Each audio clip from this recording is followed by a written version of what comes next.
Ito na po yung request mo kung sino yung pinakakurap na presidente. Ito na po ang aking video. Panoorin mo po. Sana panoorin po ito para malaman mo kung sino-sino ang mga yun. Tara na po, panoorin natin ang video ito. Una sa ating listahan ay si Corazon Aquino. Siya ang kauna-unahang babaeng naging pangulo ng ating bansa, balo ni dating Senador Ninoy Aquino. Naiupo ng taong bayan bilang ika-11 pangulo ng Pilipinas matapos mapaalis sa pwesto noon ang dating Pangulong Ferdinand Marcos dahil sa tinatawag nilang Payapang Revolusyon o EDSA 1. Noong taong 1992, inaprubahan ni Cory Aquino ang 67% ng stocks ng Philippine Airlines sa isang investment group na pinangungunahan mismo ng kanyang mga kamag-anak na mga kuwangko. Dahil dito, nasa halos 300 bilyong dolyar ang nawala na para sana sa mga Pilipino. Ang mas masakla pa doon ay hindi naglabas ng sariling pera ang kanyang mga kamag-anak para sa stocks. Sa halip ay nanghiram sila ng mga pera sa 3 bangkong pagmamay-ari din ng gobyerno at ginawa pa nilang collateral ang mismong stocks mula sa Philippine Airlines. Sa ilalim ng administrasyong Corazon Aquino, nawala ang Meralco na dating pag-aari ng gobyerno ng Pilipinas. Noon ay pagmamay-ari ito ng pamilya Lopez, subalit dahil sa nalulugi ito noong nagkaroon ng krisis pang-enerhiya sa buong mundo, ipinagkatiwala ito ng mga Lopez kay Ferdinand Marcos na siya noong Pangulo ng Pilipinas. Ipinamahagi ni dating Pangulong Ferdinand Marcos ang kuryente sa mga mahihirap sa napakamurang halaga lamang. Subalit nang mawala si Ferdinand Marcos bilang Pangulo ng Pilipinas at pumasok ang administrasyon ni dating Pangulong Corazon Aquino, ay nawala sa pagmamay-ari ng gobyerno ang Meralco at muli itong naibalik sa mga Lopez sa napakabilis na paraan nang walang masyadong kondisyon. Dahil dito, lubhang nakaapekto ito sa mga Pilipino na hanggang ngayon ay nagdurusa sa pagbabayad ng mahal na kuryente. Sa unang buwan pa lamang na panunungkulan ni dating Pangulong Corazon Aquino ay naibenta niya ang nasa 38 mga kumpanya mula sa assets ng mga Marcos at Romualdez na nagkakahalaga ng bilyong piso sa kanyang mismong brother-in-law na si Ricardo Lopa sa halagang 10 milyong piso lamang kumpara sa bilyon nitong halaga. Gaya din ang pagbabalik niya ng Philippine Long Distance Company sa kanyang mga kamag-anak na mga kuwangko na binili pa noon ni Marcos sa mga kuwangko din. Hindi niya naipagpatuloy ang Bataan Nuclear Power Plant na nasa Morong, Bataan. Dahil dito, hindi napakinabangan ng nasa mahigit kumulang 2.3 bilyong dolyar na ginamit sa pagpapatayo ng naturang planta na magiging malaki sana ang tulong sa mga mamamayan. Ang naturang planta ay makapagbibigay sana ng 623 megawatts na kuryente sa buong Luzon. Noong ipadala si dating Pangulong Ferdinand Marcos sa Hawaii, ipinakiusap niya kay dating Pangulong Corazon Aquino na ipagpatuloy ang pagpapagawa ng naturang planta dahil magiging malaki ang tulong nito sa mga Pilipino at sa gobyerno ng Pilipinas. Bilin-bilinin ko kay Mrs. Corazon Aquino ay pagpatuloy ang Bataan Nuclear Plant kung maaari. Sapagkat I told her this is the solutions in meeting a country's energy demands and decreasing dependence on imported oil. Ngunit ayaw niyang tanggapin ang aking mungkahi. At maalala daw ng taong bayan sa Marcos habang andyan ang Bataan Nuclear Plant. Anong klaseng pag-iisip yan? Ayun ay pag-ihigante o na idamay sa buhay ng Pilipinas.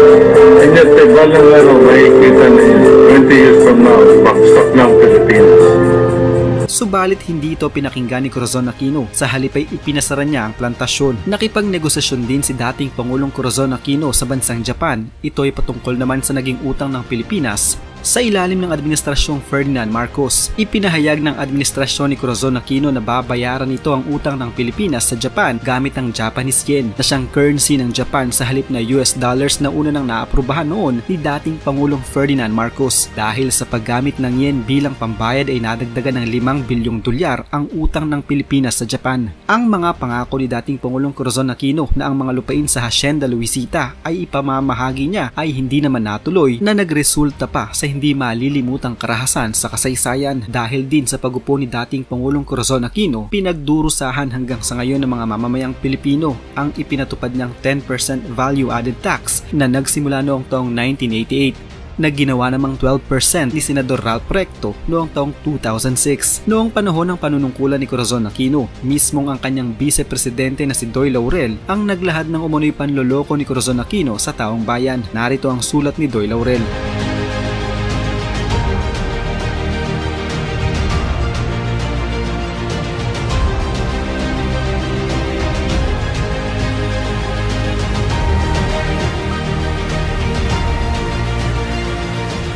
Ayon sa ilang nagsasabi, ayaw naman daw talagang maging pangulo noon ni Corazon Aquino, subalit dahil sa pagtutulak sa kanya ng kanyang mga kamag-anak na Juangco na may malaking interes sa pwesto na gagamitin para umano sa kanilang sariling pagpapayaman. Pangalawa sa ating listahan, Fidel Ramos. Halos taon-taon mula noong taong 1986, hindi malilimutan ng sino man ang ginagawang pagtalon ni dating Pangulong Fidel Ramos sa tuwing sasapit ang anibersaryo ng EDSA People Power Revolution na naganap noong taong 1986. Sa kanyang mga kritiko at salungat sa kanya, kilala siya bilang si Boy Benta. Ilan kasi sa mga pag-aari ng gobyerno ng Pilipinas ay isa-isa niyang binenta sa ilalim ng kanyang administrasyon na dapat sana'y malaki ang magiging pakinabang ng mga Pilipino. Isa na sa kanyang mga naibenta ay ang National Steel Corporation na matatagpuan sa Iligan City. Taong 1960 hanggang 1990, Pilipinas ang numero 1 exporter ng bakal sa mga bansa sa Southeast Asia. Subalit nahinto ito ng ibenta ni dating Pangulong Fidel Ramos ang naturang plantasyon noong taong 1995.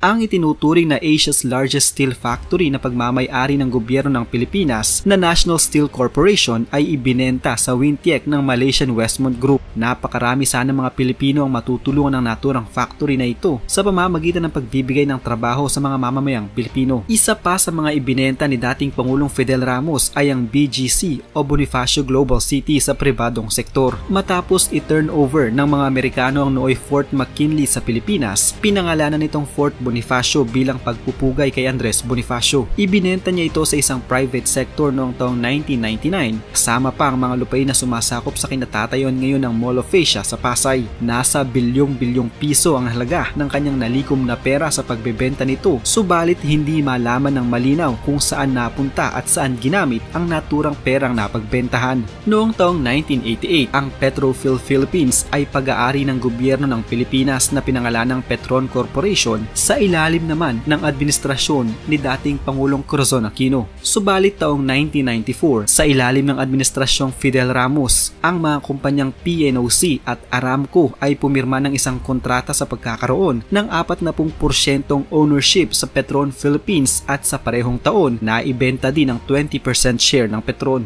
Ngayon ay parte na lamang ng kasaysayan ng Pilipinas ang Petron Philippines na tuluyan ang nawala sa pagmamay-ari ng ating gobyerno ng panghabang buhay. Pangatlo sa ating listahan ay si Benigno Noynoy Aquino III.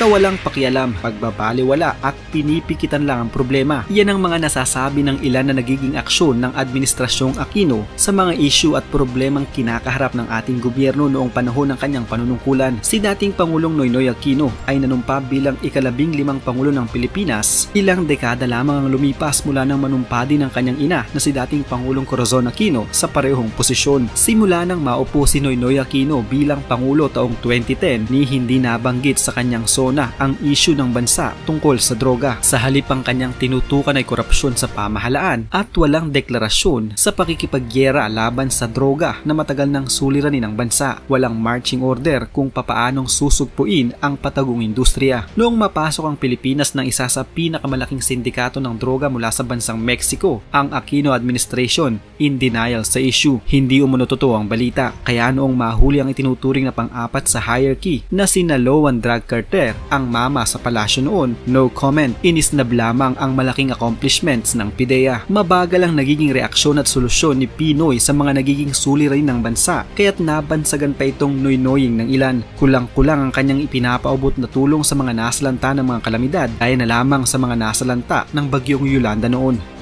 Nagsimula din sa kanyang administrasyon ng K-12 program sa mga paaralan na imbes na maitaas ang kalidad ng edukasyon ng bawat estudyante ay naging pahirap pa ito sa mga estudyante dahil sa karagdagang taon na gugugulin nila sa eskwelahan na karagdagang gastos din naman para sa mga magulang.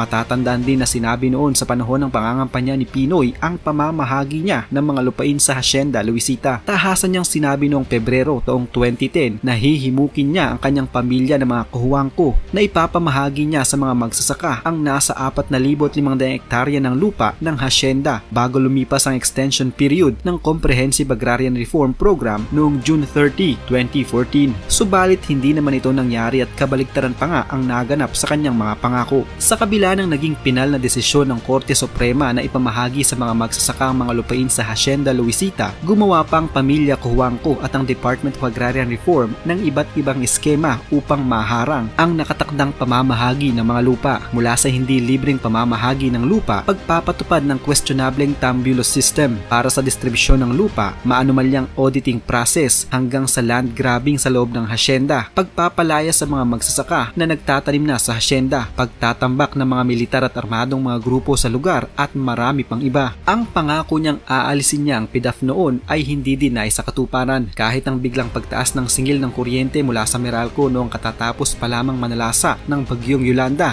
Sinabi ni dating Pangulong Noynoy Aquino na wala siyang magic wand para ito pababain, subalit may magagawa pala si Aquino. Kung hindi pa pinressure ng publiko, hindi pa niya papaimbestigahan sa ERC ang Meralco. Kung hindi pa nagpetisyon ng Bayan Muna at mga progresibong mga party list, hindi matitigil ng Korte Suprema ang power rate hike na patuloy na papasanin ng mga naghihirap ng mga mamamayan. Ilan lamang ito sa mga hindi naging magandang aksyon ni dating Pangulong Noynoy Aquino sa ilalim ng kanyang administrasyon. Marami pang iba. Pangapat sa ating listahan ay si Joseph Ejercito Estrada. Si dating Pangulong Erap Estrada ay nanumpa bilang ika-13 Pangulo ng Republika ng Pilipinas. Hindi pa man nangangalahati ang termino ni Estrada, kabi-kabilang kontrobersiya na ang kanyang kinaharap. Humantong ito sa paghahain ng impeachment complaint laban sa popular na Pangulo. Kinabibilangan ng pagbubulsa ng daan-daang milyong piso mula sa iligal na sugal na weteng at maling paggastos ng pondo ng bayan ang mga inihaing akusasyon laban sa kanya. Nagtagumpay ang panig na laban kay Pangulong Erap na maiharap siya sa isang impeachment court. Sa kauna-unahang pagkakataon, naging saksi ang buong sambayan ng Pilipino sa pagdinig sa kaso laban sa isang punong ehekutibo. Sa kasagsagan ng pagdinig ng kaso laban kay Estrada, isang insidente ang nagsilbing ningas sa mitya na nagpaliyab sa damdamin ng mga Pilipino. Ang naging boto ng mga hukom sa impeachment trial na pumigil sa pagbukas ng ikalawang envelope na naglalaman daw ng mga ebidensya laban kay Estrada. Nag-walk out noon ng panig ng prosecution habang sa EDSA ay nagkakaroon na ng lumalaking bilang ng mga nagpoprotesta. 3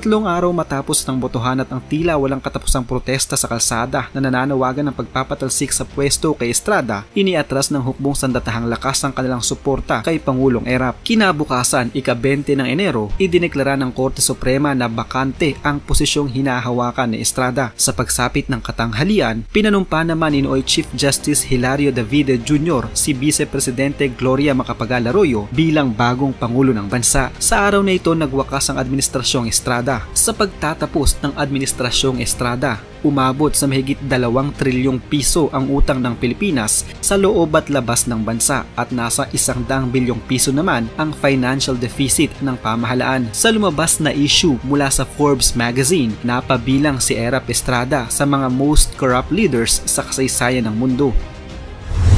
Panglima sa ating listahan ay si Emilio Aguinaldo. Siya ang itinuturing na pinakaunang Pangulo ng Pilipinas, subalit marami ang nagsasabi na siya ay isang traidor. Noong ikalawang digmaang pangdaigdig, kinilala si Emilio Aguinaldo bilang unang Pilipino na nagtraidor pagkatapos siyang sumuko kay General Douglas MacArthur. Dahil din sa pagkaganid sa posisyon, inamin noon ni Emilio Aguinaldo sa isang sulat na siya ang nagpapatay kina Andres Bonifacio na pinaniniwalaang siya dapat ang unang Pangulo ng Pilipinas. Kasama pa sa kanyang ipinapatay ang kapatid ni Andres Bonifacio na si Procopio. Hindi din pinakinggan ni Emilio Aguinaldo ang plano ni Antonio Luna na gawing guerrilla force ang Philippine Army. Dahil dito, namatay ang libu-libong kawal ng Philippine Army. Siya ay naging sunod-sunuran ng Amerika. Ginamit si Emilio Aguinaldo ng mga Amerikano para pasukuin ang mga Pilipino na kumakalaban sa Amerika. Pinatawad din ni Emilio Aguinaldo ang pumatay kay Antonio Luna.